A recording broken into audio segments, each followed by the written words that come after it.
আলেমগণ বসে আছেন আর প্রধানমন্ত্রী তাদের কাছে গিয়ে দাঁড়িয়ে পরামর্শ দিচ্ছেন। শেখ আহমদুল্লাহ, শেখ আব্দুর রাজ্জাক বিন ইউসুফ, শেখ মোহাম্মদ আব্দুল মালিক, জনাব তারেক রহমান বাংলাদেশের প্রধানমন্ত্রী, তিনি ছুটে গেলেন, বসে রইলেন আলেমগণ। তিনি তাদের পাশেই দাঁড়িয়ে তাদের কাছ থেকে পরামর্শ নিচ্ছিলেন, কথা বলছিলেন আদব, শালীল আর শ্রেষ্ঠ ভাষায়। যেখানে দেশ এক কঠিন মুহূর্ত পার করছে, ঠিক তখনই একজন প্রাইম মিনিস্টার তিনি স্রষ্টার শ্রেষ্ঠ সন্তানদের কাছে ফিরে গেলেন।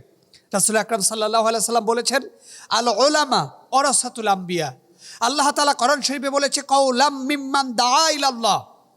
যারা দ্বীনের কথা বলে, যারা ইসলামের কথা বলে, তাদের থেকে শ্রেষ্ঠ পরামর্শ, তাদের থেকে উত্তম কথা পৃথিবীতে আর কাদের আছে? অন্যদিকে সাল্লাল্লাহু আলাইহি সাল্লাম বলেছেন, তোমরা যারা আমার ওয়ারিস, আমার যারা ওয়ারিস তাদেরকে খুঁজতে চাও, তোমরা আলেম ওলামাদের কাছে যাও। তেমন একটি ইতিহাস যেন তৈরি হয়েছে প্রাইম মিনিস্টার, প্রধানমন্ত্রী জনাব তারেক রহমানের মাধ্যমে। আমরা আশ্চর্যান্বিত হয়েছি। এক ভদ্র, সুলীল, শ্রেষ্ঠ সন্তানের মতো তিনি আলেমদের কাছে এগিয়ে এগিয়ে যাচ্ছিলেন, মোসাফা করছিলেন, বারবার কথা বলছিলেন, পরামর্শের এক বিশাল জাল ছুঁয়ে দিয়েছিলেন। মনে হচ্ছিল এই বাংলাদেশই যেন এদেশের মুসলিম জনতা, এদেশের মুসলমান যাদের হৃদয়ে ইসলাম ধারণ করে তারা চেয়েছিলেন।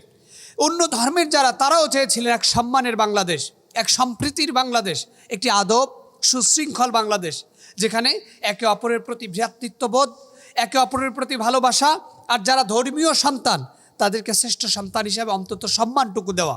এদেশের আলেম ওলামা কখনোই এদেশের নেতৃত্ব চায়নি।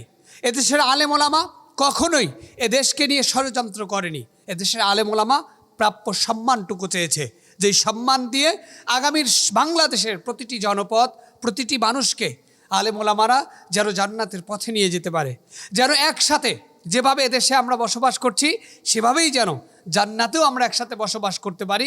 সেই পরিকল্পনা এই আলেম ওলামাদের। আগামীর বাংলাদেশ হোক ন্যায় ইনসাফের বাংলাদেশ। আলেমদের সেই পরামর্শই হয়তোবা জনাব তারেক রহমান তিনি গ্রহণ করবেন।